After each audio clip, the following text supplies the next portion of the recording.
Bonjour à tous, on se retrouve pour un nouveau Texama Show, comme d'habitude pour l'actualité informatique et technologique de la semaine. Nous avons pas mal de news variées cette semaine-ci, notamment le fait que SpaceX va faire bientôt leur second test orbital de Starship. Nous avons des news au niveau carte graphique, évidemment, avec les 7700 et 7800 XT qui sont sortis. Des news sur la possible Switch 2, ou en tout cas celle qui va succéder à la Switch 1. Et plein d'autres news en tout genre comme ça. Vous avez une table des matières dans la description ainsi que sur la barre de lecture. N'hésitez pas à sauter vers le sujet qui vous intéresse le plus. Commençons tout de suite. La première news de la semaine, c'est le fait que Apple a annoncé leur keynote pour la présentation des prochains iPhones, les iPhone 15. Ce sera le 12 septembre à 19h, heure française, pour ceux qui se demandent. Et du coup, évidemment, le plus attendu pour beaucoup de gens, je pense, c'est le fait qu'on aura de l'USB Type C enfin sur les iPhones. Un an en avance par rapport à la loi européenne qui forcera justement Apple à le faire. Le plus intéressant à voir, je pense, ce sera de voir comment Apple amène le sujet, parce qu'évidemment, Apple ne va pas être en mode « Oh, l'Union Européenne nous a forcé, boin. » Mais non, eux, ils vont le mettre comme si c'était révolutionnaire, qu'ils avaient révolutionné le milieu. Donc, ils vont certainement être en mode « Vous savez, l'iPhone, il avait le Lightning. Excellent port. Nous l'avons fait il y a des années. Nous avons révolutionné le milieu à ce moment-là. On a décidé d'aller plus loin et de révolutionner à nouveau l'iPhone. Nous avons donc mis un port Thunderbolt sur l'iPhone qui est du coup compatible USB 4.0. Je pense qu'ils vont l'amener comme ça en mode on est les premiers, parce que ce serait vrai, si ils mettent, et ça semble être la rumeur, sur les iPhones en tout cas 15 Pro, la rumeur c'est qu'ils vont mettre un port Thunderbolt, donc USB 4.0. Ce serait techniquement le premier smartphone avec un tel port qui peut faire du 40 gigabits à la seconde et même supporter un écran externe si vous le voulez, si Apple le décide de le faire. Donc, ils pourraient vraiment utiliser cette approche-là en mode « Oh, on révolutionne le milieu en mettant ça » et personne d'autre ne l'a mis.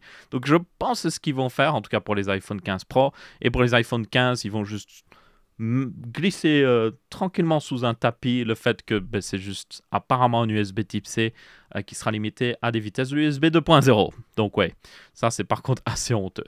Mais bon, au moins, apparemment, tous les iPhones profiteront de ce port USB Type C.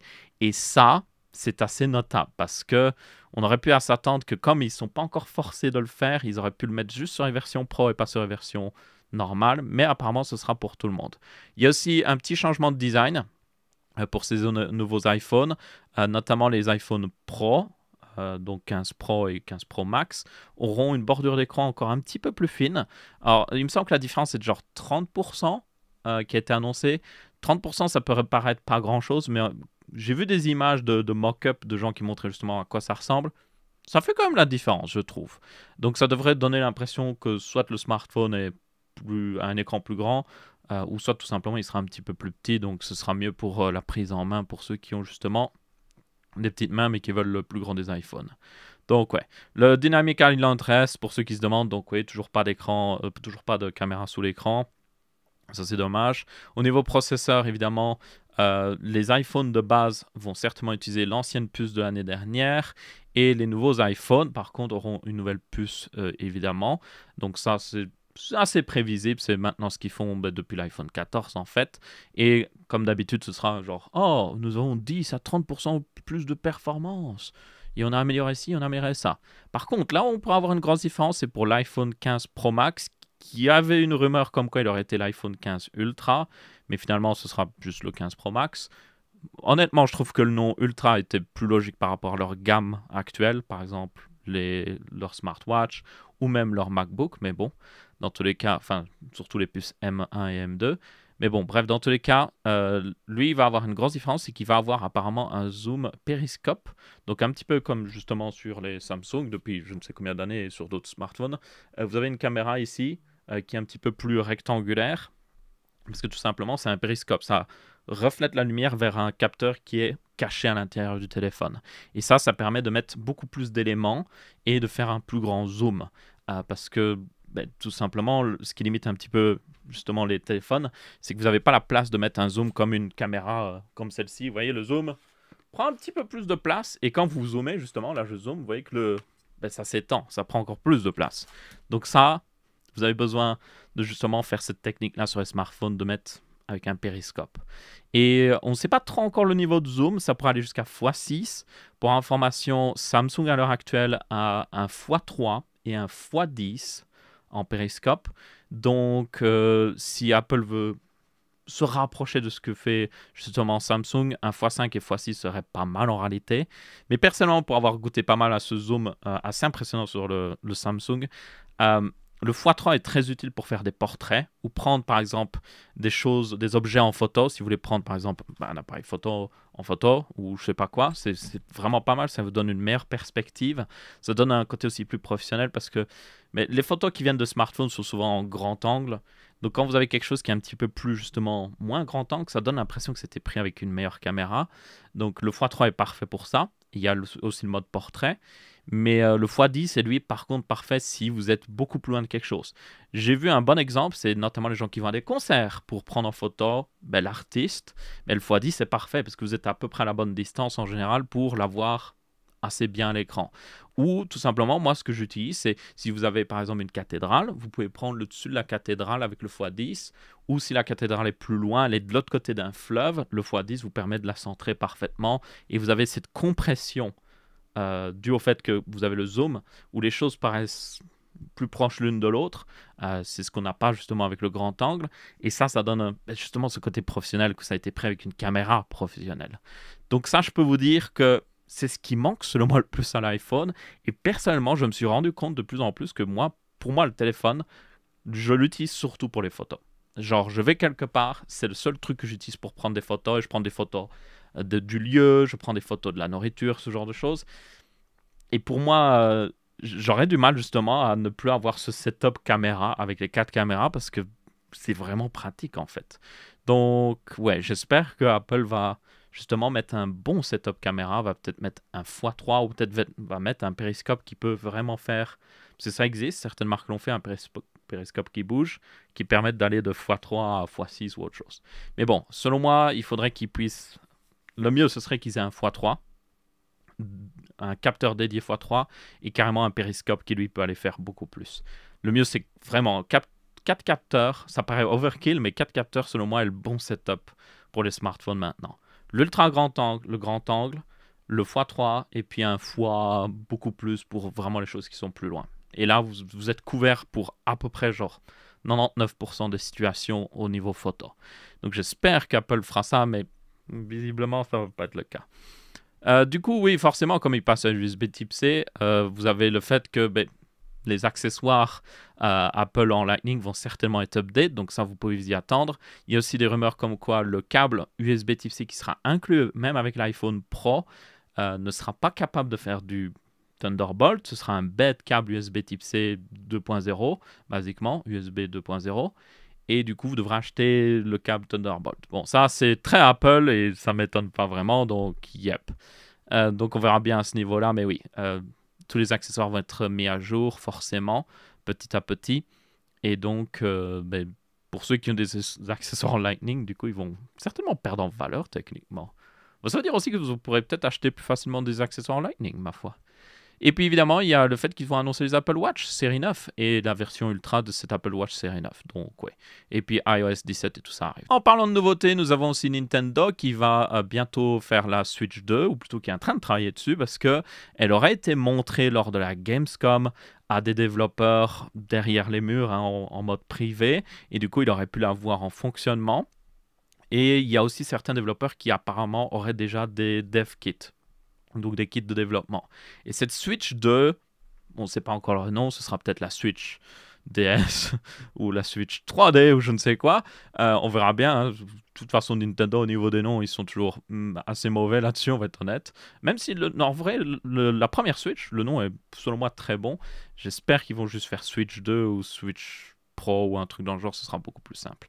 Bref, dans tous les cas, cette Switch 2 serait du coup compatible Ray Tracing et DLSS. Et ça, c'est plutôt intéressant. Alors, le Ray Tracing, en réalité, je m'en fiche. Mais DLSS, ça, c'est intéressant. Parce que ça pourrait aider beaucoup une petite console comme ça.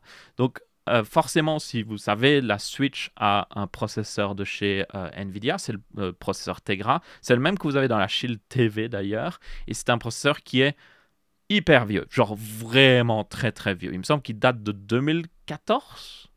Et la Switch est sortie en 2017. Donc, c'est juste pour vous dire à quel point il est vieux. Et la Switch OLED aussi utilise le même processeur. Et du coup, depuis, ils ont fait des nouvelles puces Tegra, en fait, Nvidia. Il y en a une notamment qui est basée Il me semble qu'il y en a une qui est basée sur Ampère, justement, donc la RTX 3000. Donc, en toute logique, surtout que ça fait 3 ans qu'elle est disponible, que l'architecture Ampère est disponible, en toute logique, ce serait le plus probable. À mon avis, ça va être une puce Ampère qui est un peu plus vieille que ce qu'on a actuellement, mais au moins, genre, je suppose que Nintendo peut l'avoir pour moins cher. Surtout que ce serait... Oh, techniquement, ce serait fabriqué par Samsung. Oh, ça, c'est pas une bonne nouvelle. Enfin, bref. Dans tous les cas, la Switch 2 utiliserait cette nouvelle puce et forcément, depuis, Nvidia utilise des Tensor Core et tout ça, donc DLSS. Donc, DLSS sur Switch, pour moi, ce serait... ça aiderait énormément. Parce que c'est une petite console et bien souvent, vous tournez à des résolutions pas très grandes. Ça aiderait beaucoup aussi en mode dock, où là, la Switch pourrait juste vous donner un rendu 4K et faire le rendu dans la console en 1080p, puis DLSS repassera en 4K. Ce serait juste parfait. Il n'y aurait pas besoin de plus. Donc sur TV, comme la TV est plus loin de vous, vous ne remarquez pas forcément les défauts de DLSS ou de FSR d'ailleurs. Donc ce serait parfait en fait. Donc j'espère qu'on aura justement l'accès au 4K sur TV, parce que je peux vous dire, quand vous avez l'image en 1080p sur TV de la Switch, oh, vous les voyez les pixels, hein. Franchement vous les voyez. Au moins si on avait l'interface des gens en 4K, ce serait déjà mieux, mais bon.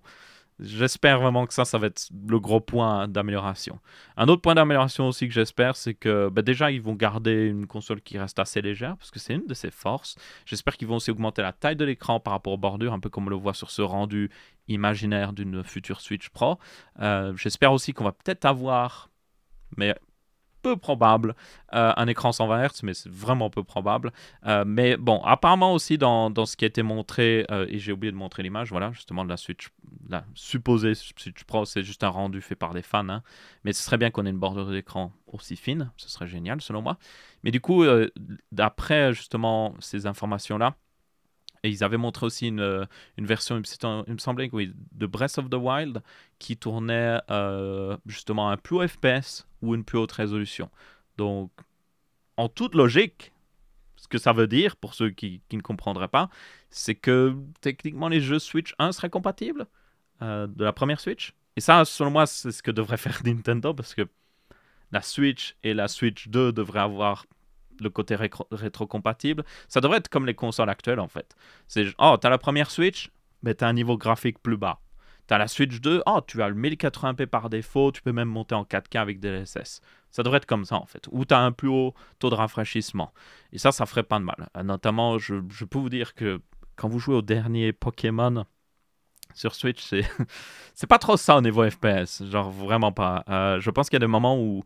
Je pense qu'il y a des PowerPoint des PowerPoint Microsoft qui sont plus fluides que la dernière version de Pokémon sur Switch. Donc, yep. Donc ça, j'espère que ce sera amélioré. Un truc qui devrait être amélioré aussi en réalité, c'est que en plus de puissance graphique et DLSS, le processeur devrait être meilleur. Et ça, c'est une grosse upgrade parce que, encore une fois, la puce date de 2014, mais le processeur qu'il y a dans cette puce est encore plus vieux. Genre, l'architecture même est très vieille. Le point faible de la Switch, en fait, c'est pas son GPU. Le GPU reste assez puissant pour ce que c'est, même si évidemment il y en a des plus puissants maintenant. C'est le CPU. Le CPU, il est vraiment nul. Et ça se voit dans les jeux qui sont limités CPU, comme Pokémon, parce qu'ils développent mal. Ou Minecraft, qui est très limité CPU. Et là, ouais, on voit pourquoi ce processeur est juste ultra limité maintenant. Donc ouais, bref, dans tous les cas, je suis impatient personnellement parce que c'est ma console préférée, honnêtement. Elle est vraiment pratique, vous pouvez l'emporter n'importe où et il y a des bons jeux dessus. Et il y a des jeux différents de ce qu'on a sur PC, c'est ça que j'aime bien. Parce que si c'est juste pour jouer à des jeux qui sont aussi sur PC, je joue pas à une Xbox, j'ai juste joué sur PC directement. Ensuite, nous avons Google Home qui a rajouté des automatisations, donc basiquement plus de manières d'automatiser certaines choses. Pour vous donner quelques exemples, maintenant vous pourrez, grâce à ces nouvelles automatisations, je sais pas moi, activer un déshumidificateur quand le taux d'humidité est au-dessus de 60%. Donc, pour garder l'humidité en dessous de 60%. Vous pourrez, par exemple, aussi éteindre la lumière ou allumer la lumière selon si votre TV est en train de jouer quelque chose. Donc, imaginez, vous êtes en train de regarder un film et vous êtes en mode « Oh mince, j'ai oublié mon popcorn ». Vous mettez pause et là, la TV, enfin, le système de Google Home détecte que ça est en pause. Il rallume la lumière pour vous, comme ça, vous pouvez aller chercher votre popcorn. Plutôt pratique selon moi. Aussi, si votre smart lock est coincé, faire flasher des lumières. Et puis, vous pourriez aussi tout simplement descendre des... comment ça s'appelle? Des blinds en français, je sais même plus. Des trucs là devant les fenêtres. Pas les rideaux, les autres qui descendent. Selon le temps de la journée et selon la température. Donc ça serait très pratique justement en été. S'il fait très chaud, vous diminuez automatiquement vos volets. Voilà, il me semble. Non, c'est pas volets. Vous pourriez aussi le faire avec des volets intelligents en vrai. Et du coup, vous pouvez fermer selon la température dehors ou selon le niveau d'ensoleillement. Et du coup, éviter qu'il fasse trop chaud chez vous. Donc ça, c'est plutôt cool. Il y avait aussi le fait que, ça, je n'avais pas vu, c'est Note Use en relation avec ça. Mais vous pouvez faire maintenant plus de script. Vous pouvez faire du scripting dans Google Home. Donc ça, c'est plutôt cool. C'est disponible pour tout le monde. Donc si vous voulez faire des choses un peu plus intelligentes, vous pouvez le faire. Mais bon. Quoi qu'il arrive, Google Home semble se solidifier comme le système, en tout cas, je sais pas comment on appelle ça. C'est un peu... Vous avez HomeKit, vous avez SmartThings de chez Samsung, et ça semble, Google semble vraiment ici se placer comme le meilleur système à l'heure actuelle, bien au-dessus des autres. Donc, personnellement, je suis en train de regarder justement à qu'est-ce que je pourrais utiliser pour mon appartement. Est-ce que j'utilise Alexa? Est-ce que j'utilise Google Home, ou est-ce que j'utilise même SmartThings? Non, pas SmartThings, même si j'ai une TV Samsung. Non, là, je pense que je vais utiliser certainement Google Home. Donc, ma foi, vous aurez une vidéo d'ailleurs là-dessus sur rendre ma maison plus intelligente, enfin mon appartement plus intelligent. Ensuite, nous avons des news à Gamescom. J'ai été évidemment quand c'est arrivé en fin du mois d'août. Donc, j'ai justement été voir quelques trucs. Et un des trucs que j'ai été voir, c'est justement des nouveautés un petit peu de chez Zotac. Et notamment ici, Cocotland le reporte aussi. C'est la ZBox Pico. Donc j'ai quelques images que je vous mets à l'écran et donc c'est basiquement un mini PC très petit avec juste un Core i3 dedans maximum. Vous n'aurez pas plus que ça, c'est un Core i3 N300 d'ailleurs. Et il est refroidi par ce système AirJet. Donc le système AirJet, c'est tout simplement une sorte de petite membrane qui vibre et qui fait un flux d'air. Donc là, on l'a vu pour ceux qui regardent Linus Tech Tips, ils avaient fait des vidéos dessus justement. Et l'avantage de ce système AirJet, c'est qu'ils offrent un bien meilleur flux d'air dans des appareils très compacts, notamment les ordinateurs portables. Donc là, c'est plutôt intéressant à voir. C'est quelque chose que je pense que si ça se concrétise assez bien, que genre la technologie marche bien, on pourrait le voir dans des ultrabooks et tout ça. Ça permettrait de faire vraiment des ultrabooks ultra fins et aussi qui ont moins de problèmes parce que ces AirJet sont un petit peu plus durables que des ventilateurs classiques. Il y avait aussi les nouveaux Magnus, donc c'est leur mini PC. Il y avait notamment le Magnus One en version blanche, apparemment une version qu'ils essayent peut-être de faire, mais que c'est pas garanti que ça arrive sur le marché. Le Magnus One, c'est basiquement un peu comme un Intel Nuke en fait. Il me semble même que c'est quelque chose de très proche d'un Intel Nuke à l'intérieur, la carte mère. Et du coup, c'est très compact, mais vous avez quand même une full carte graphique. D'ailleurs, vous pouvez changer la carte graphique si vous voulez. Donc ça, c'est plutôt intéressant. Il y avait la version blanche et la version noire. Et du coup, maintenant, ils sont disponibles en RTX 4000. Et vous avez aussi les nouveaux Magnus, les plus petits. J'en ai un notamment qui est juste là, mais je ne peux pas vraiment le montrer. C'est des mini PC. Parfait, par exemple, pour mettre sous votre TV ou autre chose. Et ceux-là, maintenant, ont été update aussi vers les RTX 4000. Donc ça, c'est plutôt cool. J'aime vraiment ces mini-PC. Sur moi, Zotac est parmi l'un des meilleurs constructeurs de mini-PC. Et ils font justement des choses que même les Intel Nuke ne font pas, en fait. Notamment les Magnus, comme ça, très petits. Leur avantage, c'est que même si c'est des RTX 4000 mobiles, le châssis est assez gros, donc c'est bien refroidi, c'est pas bruyant, c'est très silencieux comme PC, et vous avez beaucoup de puissance en fait, dans un très petit format. Donc, très cool de voir tout ça chez Zotac. Je tiens à préciser que c'est pas sponsorisé tout ça, hein. J'ai juste été voir par curiosité. Ensuite, nous avons aussi Corsair qui a présenté quelque chose, et encore une fois, ce n'est pas sponsorisé, je tiens à le préciser, ils ont montré leur Corsair Platform 6, 2.6, et c'est basiquement un bureau. Personnellement, j'étais assez étonné de voir qu'ils annoncent un bureau. J'avais même pas vu l'annonce en fait. Je suis arrivé à la Gamescom dans le truc Corsair et puis j'ai vu le bureau. J'ai même pas remarqué le bureau tout de suite en fait. J'ai vu d'autres trucs avant. J'étais en mode oh c'est bien. Ils ont annoncé notamment genre des nouvelles façades pour vos boîtiers. Si vous avez un boîtier Corsair, un 4000D ou autre chose, ils ont annoncé des nouvelles façades en bois. Donc c'est plutôt cool. Mais du coup, j'ai juste remarqué ça et puis d'un coup, j'ai vu le bureau, je suis en mode, c'est quoi ça? Et puis en fait, je me suis rendu compte que oui, ils ont annoncé un nouveau bureau. Et il y a pas mal de choses très intéressantes avec. Alors, c'est un standing desk, comme beaucoup de bureaux, donc vous pouvez monter la hauteur, descendre et tout ça. Il y a aussi une version non standing desk, pour ceux qui ne veulent pas ça. Donc ça, c'est assez classique. Beaucoup de bureaux sont comme ça. Maintenant, là où ça va plus loin, c'est qu'en plus de gérer une bonne gestion des câbles, avec notamment, il y a une petite trappe qui permet de passer les câbles. Ça aussi, certains le font. Ils vont beaucoup plus loin. Ils ont des systèmes ici. Comme vous pouvez voir, il y a un système qui est accroché. Alors, vous pouvez prendre une version du bureau avec pas ce truc-là derrière. Vous pouvez juste prendre une version simple du bureau. Mais vous avez aussi une version avec ça, où vous avez des rails en aluminium. Et c'est des rails standardisés. Hein. C'est des rails que vous pouvez trouver dans n'importe où en fait. Il y a même des gens qui les utilisent peut-être pour des garages ou autre chose. Et ça permet de fixer à peu près tout. Donc vous pouvez fixer par exemple votre pied de micro, vous pouvez fixer des bras d'écran. Donc là les deux écrans sont fixés comme ça. Vous pouvez fixer un truc pour mettre vos speakers. Et vous avez même un truc où il y a un pegboard. Et c'est un pegboard avec des trous classiques. Donc standardisés, ceux que tout le monde utilise. Donc pour ceux qui ne connaissent pas les pegboards, encore une fois, si vous avez déjà été dans un atelier ou par exemple un garage, il y a souvent des pegboards pour mettre les outils. C'est ça, c'est exactement ça. Donc vous pouvez utiliser les mêmes accessoires à pegboard que vous pouvez trouver dans un magasin de bricolage avec ça. Donc ça, c'est vraiment cool. Et donc vous pouvez mettre votre manette, votre casque, vous pouvez accrocher à peu près tout ce que vous voulez là-dessus. Autre truc intéressant, c'est que le rail continue là-haut et vous pouvez mettre des petites étagères pour mettre juste des décorations, vos figurines.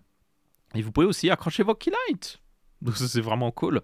Il y a aussi un truc à gauche ici pour mettre le casque. Il y a un autre pegboard et vous pouvez mettre votre sac à dos. Et vous avez tout ça accessoire à côté, comme vous pouvez voir, qui accroche et qui étend le bureau pour mettre le PC. Et c'est plutôt résistant parce que ça supporte quand même un full PC. Et puis, vous avez aussi cet accessoire qui permet d'avoir quelques prises sur le bureau pour, par exemple, quelqu'un qui utilise un ordinateur portable et qui veut vite fait débrancher et rebrancher. Mais il y a aussi la possibilité, comme en dessous, comme vous pouvez voir, de mettre un multiprise. Et aussi, le truc très intéressant par rapport à d'autres bureaux comme ça, c'est que vous avez beaucoup de supports en dessous. C'est pas juste, oh, la plaque de bois est fixée sur quelques trucs en métal. Non, il y a carrément des trucs en métal qui viennent en diagonale depuis les pieds pour rajouter du support. Et je peux vous dire que vous pouvez vraiment... Moi, mon bureau ici, si j'appuie, vous pouvez voir la caméra bouger parce que c'est pas le plus stable. Pourtant, c'est un bon standing desk. Hein. Mais ouais, c'est pas le plus stable. Là, ils ont mis tellement de support, le truc était solide, vraiment solide. En plus de la plaque de bois, évidemment. Donc oui, ça, c'est quelque chose que j'apprécie énormément. Et puis, le système de pegboard est juste génial aussi. Pour rajouter des accessoires et tout, c'est bien. Donc, je regarde à ce bureau et je suis en mode, ça pourrait être bien de l'avoir. Faudrait que je redesign totalement mon environnement ici parce que, pas forcément prévu, mais peut-être, qui sait. Je vais regarder. Par contre, gros désavantage, je le dis directement, il coûte cher. Il coûte vraiment cher. Ensuite, on a une petite news rapide sur Huawei. Ça faisait un petit moment parce que, on va être honnête, depuis qu'ils se sont fait bannir aux États-Unis et surtout fait bannir d'utiliser des technologies américaines, Huawei ne se porte plus aussi bien qu'avant. Mais du coup, dans un démontage récent d'un de leurs téléphones, qui était le Huawei Mate 60 Pro, qui est du coup alimenté par un Kirin 9000, leur nouveau processeur, une publication a découvert que ça utilisait du coup un processeur gravé par Semiconductor Manufacturing International Corp, ou SMIC. Pas le SMIC en France, c'est un autre SMIC ici. Et du coup, ce SMIC, enfin cette société SMIC, a un processus de gravure en 7 nanomètres. C'est assez notable parce que c'est assez avancé le 7 nanomètres. Il n'y a pas beaucoup de gens qui maîtrisent pleinement le 7 nanomètres. Même Intel a du mal à faire du 7 nanomètres. Donc, vous avez une entreprise en Chine qui est capable d'en faire maintenant. C'est assez notable parce que la Chine est dépendante de Taïwan pour les processeurs haute performance ou des choses qui sont justement gravées avec un processus de gravure très avancé. Ce qui donne une énorme importance à Taïwan. C'est même pour ça, d'ailleurs, que la Chine aimerait bien récupérer Taïwan, mais qu'ils évitent de le récupérer par la force parce que ça pourrait foutre en l'air les usines qui fabriquent justement avec ces processus de gravure avancés. Et c'est aussi pour ça que les États-Unis essayent de défendre Taïwan parce que et eux aussi ont beaucoup de processeurs qui viennent de Taïwan avec ces processus de gravure très avancés. Donc là, on voit que la Chine commence à faire des progrès sur le fait d'avoir leur propre usine de processeurs et de microprocesseurs ultra avancés. Donc c'est très notable à ce niveau-là. Maintenant, et il faut quand même en tenir compte, Ils disent 7 nanomètres, mais ça ne veut pas dire grand-chose, 7 nanomètres. On en a déjà parlé par le passé, pour ceux qui ne savent pas. Quand un constructeur dit 7 nanomètres, ben, c'est un peu eux qui choisissent l'échelle de ce 7 nanomètres, ou comment on le calcule, on va dire. C'est un peu comme si je vous disais, oh, les êtres humains, on calcule leur taille depuis leurs pieds jusqu'au-dessus de leur tête. Et là, vous allez me dire, ok, logique. Et puis, peut-être que la personne d'après, il va être en mode, ah non, moi, je calcule la taille des êtres humains selon le pied, on parle du pied, et jusqu'au-dessus de leur coiffure. Pas la tête, la coiffure. Donc, peut-être que ben, si vous avez une coiffure extravagante, ben, vous êtes beaucoup plus grand d'un coup. Voilà. Donc, ça peut paraître ridicule, mais c'est comme ça que font les constructeurs de microprocesseurs, en fait. Ou en tout cas, ceux qui fabriquent les microprocesseurs directement. Des fois, ils disent, ah, nous, on calcule selon la distance entre deux transistors. Puis il y en a d'autres qui vont être, ah, mais nous, c'est selon la distance entre ça et ça. Donc, en fait, chacun a son échelle. Et donc, un nanomètre, ça ne veut pas dire grand-chose. Pour vous donner un exemple concret, le processus de 10 nanomètres de chez Intel, qui vous pourrait vous paraître moins avancé que le processus de 7 nanomètres de chez TSMC, en réalité, a plus de transistors dans la même zone en millimètres carrés, que le processus de 7 nanomètres de TSMC. Donc, vous avez plus de transistors dans un processus en 10 nanomètres par rapport à un processus en 7 nanomètres. Donc, vous pourriez vous dire, c'est pas logique, mais c'est justement dû au fait qu'ils n'ont pas la même échelle, en fait. Donc, Intel, en réalité, a peut-être un processus en 10 nanomètres qui est aussi avancé que celui en 7 nanomètres. Donc là, quand ils disent 7 nanomètres, qu'est-ce que ça veut dire? Est-ce qu'il est vraiment avancé et tout ça? On ne sait pas trop. Le mieux, selon moi, pour vraiment juger un processus de gravure, c'est justement peut-être la densité de transistors et surtout l'efficacité énergétique d'une puce, selon son niveau de performance. Ça se voit notamment avec le 8 nanomètres de Samsung, était mauvais. Hein, j'ai encore, moi par exemple, j'en souffre dans j'ai un S22 Ultra ici et la version Exynos et la version Qualcomm utilisaient tous les deux un processus de gravure de chez Samsung. Ça veut dire que l'efficacité énergétique est juste... Mais les RTX 3000 utilisaient le processus de 8 nanomètres et vous voyez ce que ça donne. Les RTX 3000 consomment pas mal. Et du coup, TSMC fait juste beaucoup mieux en 7 nanomètres. Genre vraiment beaucoup mieux. C'est pour ça que les RTX 4000, maintenant qu'ils sont repassés à chez TSMC, sont beaucoup plus efficaces au niveau énergétique. Et AMD utilise évidemment TSMC aussi. Ils sont pas mal efficaces au niveau énergétique. Notamment avec leurs processeurs qui sont aussi faits chez TSMC. Ou même Apple qui a tous ses processeurs qui viennent de chez TSMC. Donc c'est juste pour vous montrer que voilà, c'est juste un nombre. Il faut voir la vraie efficacité énergétique derrière, le niveau de performance pour une certaine consommation. C'est selon moi ce qui permet de vraiment juger un processus de gravure. Ensuite, nous avons les RX 7800 XT ainsi que 7700 XT qui ont été testés. Bien évidemment, ces deux cartes complètent la gamme du milieu de gamme chez AMD, donc entre... basiquement 450 € et 600 €. Et du coup, vous avez pas mal de tests sortis. Je vous recommande chaudement les tests des confrères de chez Cocotelant en français. Et vous avez aussi overclocking.com qui est aussi un site français. Et là, la vache, il a testé tout. Il a plusieurs modèles de 7800 XT et il a même aussi un modèle en 7700 XT. Pour résumer très vite fait, la 7800 XT, j'ai fait un test si vous ne l'avez pas vu, est plus performante de genre 6% en moyenne par rapport à la RTX 4070. Donc ça veut dire qu'elle se place au-dessus en étant moins chère. Donc c'est plutôt bon. Après, elle fait à peine mieux qu'une 6800 XT qui est pourtant vieille de 3 ans. Donc ça c'est un petit peu dommage. La 6700 XT n'est pas dégueulasse, surtout par rapport à la 4060 Ti qui est juste très mauvaise, on va être honnête. Mais le problème c'est que elle est à peine moins cher que la 7800 XT et du coup elle perd tout son intérêt. Encore une fois, AMD a répété ce qu'ils ont fait avec la 7900 XT et c'est vraiment dommage, c'est vraiment stupide. Je ne sais pas comment AMD continue de faire la même erreur d'affilée comme ça, mais bon. Et du coup, une petite update de prix vite fait. La 6700 XT, la moins chère, est à 489 €. C'est le modèle XFX, vendu sur Amazon évidemment. Et vous avez aussi la 7800 XT qui elle est vendue... Alors vous en avez plusieurs... Tenez-en compte, là je vois un modèle qui était à 575 €, il me semble en avoir vu un même à encore moins cher que ça, mais je ne le vois plus, mais j'en avais vu un à 560 et des euros, donc c'est possible d'en avoir encore pour moins cher. Et techniquement, elle est vendue sur le site d'AMD en précommande, on dirait, à 557 €, si je me souviens bien, en Belgique en tout cas. Donc ouais, et encore une fois, si vous allez en Allemagne, des fois vous allez avoir des meilleurs prix. Donc là, si en Allemagne, pas vraiment de meilleurs prix en vrai. Toujours 489 € pour la 7700 XT. Et la 7800 XT, elle est vendue 568 €. Donc, ouais, pas vraiment d'énormes différences par rapport à la France. Donc, ça semble être les prix vraiment de sortie. Et même avec ces prix de sortie-là, la 7800 XT est plutôt bonne, surtout qu'elle est beaucoup plus efficace au niveau énergétique que les anciennes RX 6000. Mais bon, AMD fait juste un petit peu mieux. Ouais, ils n'ont pas fait d'énormes efforts selon moi. Et aussi, on a ce problème de changement de nom. Hein. La 7800 XT n'est pas la remplaçante de la 6800 XT. Pas du tout. Ça se voit au niveau du fait qu'elles sont à peu près au même niveau de performance.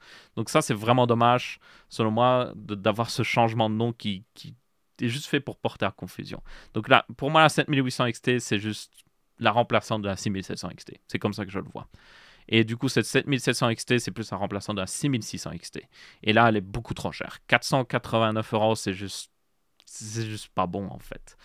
Pour moi, s'ils veulent vraiment en vendre beaucoup et mettre la pression à Nvidia, cette carte, cette 7700 XT, devrait être vendue 420 €, juste pratiquement au même prix que la 4060 Ti 8 Go. Et là, il ferait une concurrence de malade. Mais bon, il faut qu'il le fasse, quoi. Après, vu le fait que, à mon avis, la 7700 XT ne va pas se vendre parce que tout le monde va juste passer à des 7800 XT, ce que vous devriez faire honnêtement, à mon avis, elle va vite baisser en prix. Et d'ailleurs, en parlant de baisser de prix, Nvidia justement aurait coupé le prix de ces 4060 Ti 16 Go qui auraient baissé un petit peu de prix justement. Et j'ai pu le confirmer, j'en ai vu maintenant qui sont sous la barre des 500 €. Et pour information, normalement, elle était à 500...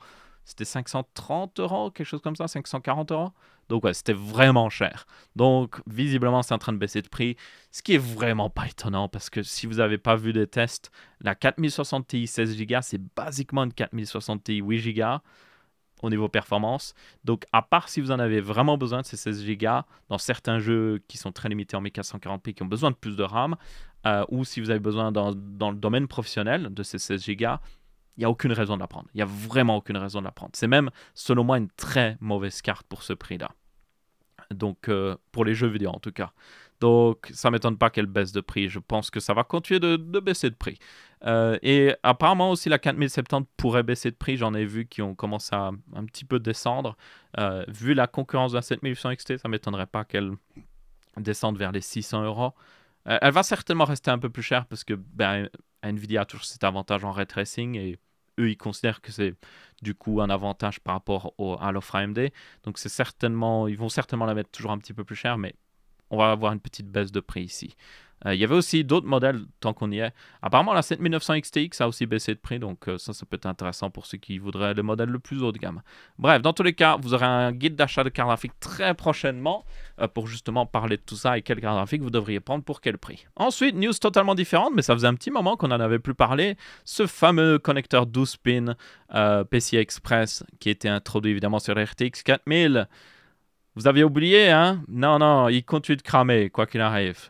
C'est un peu passé, on va dire, à la trappe parce qu'il y a eu beaucoup d'enquêtes qui ont été menées justement sur ce connecteur. Et le résultat, ça a donné que, basiquement, techniquement, ce n'est pas la faute du connecteur que ça crame. C'est parce que les gens le branchent mal. Mais techniquement, on va être très honnête, le connecteur est mal designé. S'il avait été mieux designé pour empêcher justement que les gens le branchent mal, ce ne serait jamais arrivé. Donc là, on a justement ça. Apparemment, vous avez des personnes qui utilisent des adaptateurs cable mode qui permettent d'avoir un angle à 90 degrés, comme vous pouvez voir, sur le connecteur 12 pins. Certaines de ces personnes, du coup, ont utilisé l'adaptateur et leur carte a quand même, enfin le connecteur en tout cas, a quand même brûlé. Parce que peut-être il était mal branché ou je ne sais pas quoi. Et du coup, MSI a dit que il ne couvrirait pas la garantie. Ce qui est selon moi, what the fuck MSI? Qu'est-ce que vous faites ici? C'est selon moi assez honteux parce que clairement, pour moi, c'est pas le consommateur qui devrait payer les fautes de Nvidia, de Intel et toutes les marques qui ont travaillé sur ce connecteur parce que c'est eux qui ont travaillé sur ce connecteur, notamment Nvidia qui l'a beaucoup poussé. Les gens ne devraient pas payer les fautes des marques qui designent mal quelque chose. Ils ont beau rejeter la faute sur le fait que c'est mal connecté, Encore une fois, si le connecteur avait été mieux designé, ce ne serait jamais arrivé.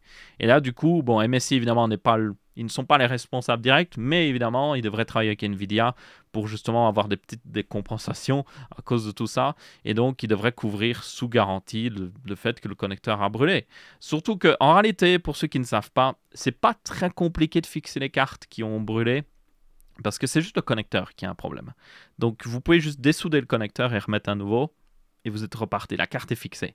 Donc, c'est pas la réparation la plus compliquée au monde. C'est même pour un fabricant comme MSI ou Asus et tout ça, c'est plutôt une réparation facile en fait. Évidemment, ce serait mieux de ne pas avoir à la faire, mais bon, voilà. Dans tous les cas, ça continue d'arriver. Depuis, pour information, un nouveau connecteur 12 pins arriverait bientôt qui serait plus profond, qui aurait des pins plus épais. Et c'est quelque chose que j'ai pas compris quand le connecteur 12 pins est sorti, mais il n'y a pas d'image ici du connecteur 12 pins, mais les pins qui sont à l'intérieur du connecteur sont vraiment petits, surtout par rapport au connecteur 8 pins que vous avez dans les anciennes cartes. Par exemple, là, moi, j'ai une 7900 XT. Les pins qui sont dans les 8 pins, les anciens, sont vraiment épais, quoi. Les nouveaux sont très petits. Pour moi, d'un point de vue, je suis pas électricien, mais d'un point de vue logique, quand vous gérez de l'électricité, quand vous faites passer beaucoup d'électricité dans un câble, ce que vous voulez, c'est que si vous en faites passer plus d'électricité dans ce câble-là, vous voulez que le câble soit plus épais, en fait. Et là, on a un connecteur qui est capable de transférer je ne sais combien de fois plus d'électricité, 4 fois plus, il me semble, voilà, jusqu'à 4 fois plus. Et les pins sont plus petits. Il y en a plus, mais ils sont plus petits. Donc, je comprends pas. Je comprends vraiment pas la logique ici derrière. Je pense qu'il y a certains électriciens qui doivent se gratter la tête quand ils ont vu ça justement aussi. Donc ouais, bref, dans tous les cas, ils ont sorti un nouveau connecteur qui a des pins un peu plus épais et surtout il est un peu plus profond. Et donc ça requerrait, ce serait pas forcément... Apparemment ce serait rétrocompatible quand même, mais le mieux c'est d'avoir... Pour profiter de ce changement, il faudrait que ce soit fait des deux côtés. Donc le connecteur de votre alimentation devrait être update et le connecteur sur la carte graphique. Donc basiquement, la situation est toujours aussi vraiment mais. Et je suis content qu'AMD continue d'utiliser les bons vieux whip-in parce que ça marche très bien et on n'a aucun problème. Ensuite, une petite news très rapide sur Optimum Tech, une excellente chaîne YouTube que je vous recommande chaudement. C'est en anglais par contre. Et il a sorti, selon moi, juste la meilleure vidéo possible sur quelque chose que je voulais explorer, et c'est le fait de faire des tunnels AR pour un PC. Donc, si vous ne savez pas, dans les serveurs et tout ça, bien souvent, vous avez des tunnels AR, vous avez des bêtes caches en plastique qui permettent de guider l'air de l'avant d'un PC ou d'un serveur vers le refroidissement du CPU. Et du coup, ça permet vraiment d'améliorer l'efficacité de refroidissement de ces PC-là. Et même des fois, vous pouvez éviter, bien souvent, les serveurs ont juste des ventilateurs à l'avant, il n'y a aucun autre ventilateur derrière et l'air est poussé de force à travers des radiateurs, donc avec des guides d'air. Et du coup, je me suis toujours dit, mais pourquoi on ne fait pas ça pour des PC de bureau en fait? Et c'est le cas en réalité. Par exemple, Dell, HP et tout ça, les PC que vous trouvez dans les supermarchés, des fois, utilisent ces guides d'air pour justement guider l'air vers le refroidissement du CPU. Mais dans le marché du PC gaming, ça se fait pas du tout. Et pourtant, ça pourrait donner des bons résultats. Et du coup, Optimum Tech a fait exactement ça. Il a imprimé en 3D des caches pour mettre dans son PC pour le faire. Et honnêtement, il l'a fait, mais Optimum Tech, cette chaîne-là, j'adore cette chaîne-là parce que tout ce qu'il fait, même les vidéos et tout ça, c'est toujours ultra clean, vraiment clean. Il fait des PC Minitix qui sont magnifiques. Et là, mais il a fait la même chose. Il a fait quelque chose qui est selon moi ultra clean. Comme vous pouvez voir, le guide, genre, le design, c'est classe. C'est genre, moi, ça me dérangerait pas d'avoir un PC qui est comme ça. Genre, c'est vraiment classe. Bon, là, je l'ai caché derrière. Mais le guide d'air est hyper bien fait, tout ça. Donc là, vous avez un guide d'air qui amène l'air dans la carte graphique. L'air dans la carte graphique, forcément, c'est une RTX Founder Edition. Donc, une partie de l'air finit derrière. On voit d'ailleurs que le cache s'étend vers l'autre ventilateur. Comme ça, l'air peut sortir derrière. Et il y a de l'air qui peut rentrer. Et le deuxième ventilateur, par contre, qui envoie l'air par au-dessus, là, vous avez un cache qui renvoie vers le deuxième ventilateur avant, qui lui est du coup en extraction d'air, donc ça sort l'air par là. Et puis le CPU, lui, prend de l'air ici, et puis ça passe à travers le radiateur et ça sort derrière. Et là, il fait rentrer un peu plus d'air aussi de ce côté-là, donc ce serait pour les VRM notamment. Et il fait aussi rentrer, ou sortir, on dirait, de l'air de ce côté-là. Donc ça permet de quand même maintenir, il y a quand même un flux d'air qui est maintenu pour les composants qui ne sont pas couverts par ces caches. Et le CPU et la carte graphique, eux par contre, sont parfaitement couverts. Et les résultats, je vous invite à regarder la vidéo pour avoir plus d'informations. Les résultats sont très bons. Là notamment il a mis les graphiques, il arrive vraiment à baisser la température de la 4090 et du CPU sans aucun problème. Et donc ça rend le PC juste plus intelligent quand on y pense. Juste en mettant des bêtes trucs en plastique. Donc j'adore. Franchement, j'adore ce principe-là. J'espère que plus d'entreprises vont adopter ça, surtout dans les PC Minitic où ça profitera le plus. Surtout que ça a déjà en réalité été fait. Vous avez Noctua qui a sorti une sorte de cache en caoutchouc que vous pouvez mettre au-dessus de le radiateur Minitix pour combler l'espace entre le panneau latéral et le radiateur, enfin le ventilateur. Comme ça, l'air ne peut pas venir déjà de l'intérieur, et donc ce serait de l'air chaud. Là, ça force l'air à venir de l'extérieur. Donc, ça a déjà été fait par Noctua, et là, Optimum, selon moi, Tech a montré que ça marche très bien. Donc, j'aimerais que plus d'entreprises peut-être sortent des accessoires. Il y a clairement un défi à le faire correctement, un défi à le faire de manière propre aussi. Et là, je pense qu'il a plutôt bien complété. Il y a aussi le défi que forcément, là, son guide d'air ne marche que pour ce radiateur CPU, pour ce boîtier, avec cette carte graphique aussi. Vous ne pourrez pas faire fonctionner d'autres trucs. Donc ça, c'est un petit peu le défi aussi derrière. Mais peut-être qu'il y aurait moyen, je sais pas moi, les constructeurs de boîtiers peut-être pourraient fournir un guide d'air. Et puis, si vous avez un de leurs refroidissements CPU ou autre chose compatible, vous pouvez le rendre justement compatible ou autre chose. Donc, ouais, ça pourrait être bien. Vous avez aussi le fait que certaines marques font des compartiments dans leur PC, dans leur boîtier de plus en plus. Notamment des boîtiers Minitix sont ça, où vous avez une chambre pour la carte graphique et la chambre pour la carte mère et le CPU est totalement séparée en fait. Et donc ça permet d'avoir un petit peu cet effet-là. Mais bon, personnellement, j'aimerais bien essayer. J'aimerais vraiment bien essayer de faire quelque chose. Et enfin, dernière news, j'en avais parlé dans l'intro, vous avez le fait que SpaceX va bientôt tester leur deuxième prototype de Starship complet, donc le booster plus le chip par-dessus, pour le deuxième test orbital, justement. Et donc, ce sera, pour information, booster 9 et chip 25, si je me souviens bien. Et du coup, il y a eu quelques modifications depuis. Pour ceux qui ne savent pas, le premier vol orbital que j'avais couvert en live, il y avait eu des problèmes. Le plus gros problème, c'est que certains moteurs ont été abîmés, en fait, lors du lancement, et ça a donné le fait qu'ils ont perdu le contrôle du véhicule à partir d'un moment. Donc ils ont actuellement appuyé sur le bouton d'autodestruction du véhicule. Donc il y a des charges explosives qui permettent de détruire une fusée pour éviter qu'elle retombe dans une zone de population et fasse énormément de dégâts. Donc ça la fait exploser en vol, c'est beaucoup mieux. Enfin, c'est une solution moins dangereuse pour les gens en tout cas. Et du coup, ils ont appuyé sur le bouton et il a fallu 40 secondes pour que la fusée explose. Donc, c'était vraiment pas bon. Et c'est pour ça que dans le live, le premier live orbital, on la voit genre commencer à tourner sur elle-même. C'est à cause de ça. C'est parce que techniquement, ils avaient appuyé sur le bouton, mais elle se détruit pas et la fusée a continué de perdre contrôle. Donc, depuis, ils ont fait pas mal d'améliorations. Le pad aussi avait été pas mal abîmé par le lancement. Donc, ils ont amélioré le pad. Ils ont mis une plaque en métal, en acier, en dessous du pad avec des trous pour renvoyer de l'eau. Donc, maintenant, oui, ils ont un système de déluge d'eau. Enfin, ils n'en avaient pas avant. Et je tiens à faire la précision parce que je croyais qu'il en avait un pour le premier lancement orbital, en tout cas un simplifié, mais même pas. En fait, ils n'avaient rien du tout. Donc, ils ont vraiment lancé en mode YOLO. Et maintenant, vous avez justement ce système de déluge qui permet, et ça se voit c'est un static fire qu'ils ont fait ici récemment. La fumée est beaucoup plus blanche parce que c'est de la vapeur d'eau en fait. Donc toute la fumée que vous voyez ici, c'est juste de la vapeur d'eau parce que c'est l'eau qui est projetée, pas directement dans les moteurs, c'est projeté avec un angle qui se vaporise en fait. Et ça permet de capturer l'énergie de ces moteurs au lancement, éviter d'abîmer le pad, éviter d'abîmer les choses aux alentours. Donc c'est une bonne chose. Toutes les fusées utilisent un système de déluge pour information, même la Falcon 9 de SpaceX. Donc c'était pour moi assez étonnant qu'ils se sont dit « Oh, on n'en a pas besoin pour la plus puissante fusée au monde. » Peut-être pas la meilleure décision au monde, SpaceX ici. Mais bon, bref, dans tous les cas, ils ont déjà fait les static fire et tout ça. Depuis, ils ont stacké toute la fusée. D'ailleurs, elle est stackée sur le pad. Elle est basiquement prête. C'est juste que, comme ils ont eu des problèmes lors du premier lancement, ils attendaient un rapport de l'agence aérospatiale américaine, le FAA, qui devait du coup analyser et donner des recommandations, des choses à changer.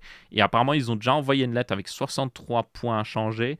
Certainement, certains de ces points ont déjà été adressés par SpaceX parce qu'ils en sont rendus compte eux-mêmes, mais peut-être qu'il y a certaines choses qu'ils n'ont pas encore fait qu'ils devront faire pour avoir leur permis de lancer. Donc une fois qu'ils ont le permis de lancer, une fois qu'ils ont changé tout ça, qu'ils font la demande de permis et qu'ils ont la demande de permis acceptée, ils pourront lancer. Donc là, ils sont techniquement prêts à lancer, mais s'ils ont des choses à changer, peut-être que ça va prendre 1 semaine, 2 semaines, 3 semaines, 1 mois. Donc on verra bien d'ici là. Donc vous pouvez vous attendre à un lancement, en tout cas d'ici, moi je dirais peut-être début octobre, ce serait assez probable. Un lancement justement de ce deuxième... de ce deuxième prototype de Starship, et du coup complet en tout cas, et du coup je ferai un live encore une fois sur YouTube où vous pourrez suivre avec moi ce lancement là, et j'espère qu'ils atteindront l'orbite cette fois-ci, ce serait vraiment génial. Bref, dans tous les cas c'est à peu près tout pour ce Tech Ça Marche aussi, j'espère que vous avez bien apprécié. Si c'est le cas, vous laissez un pouce bleu, si ce n'est pas le cas, vous laissez un pouce rouge. On se retrouvera pour une prochaine vidéo et je vous dis ciao ciao.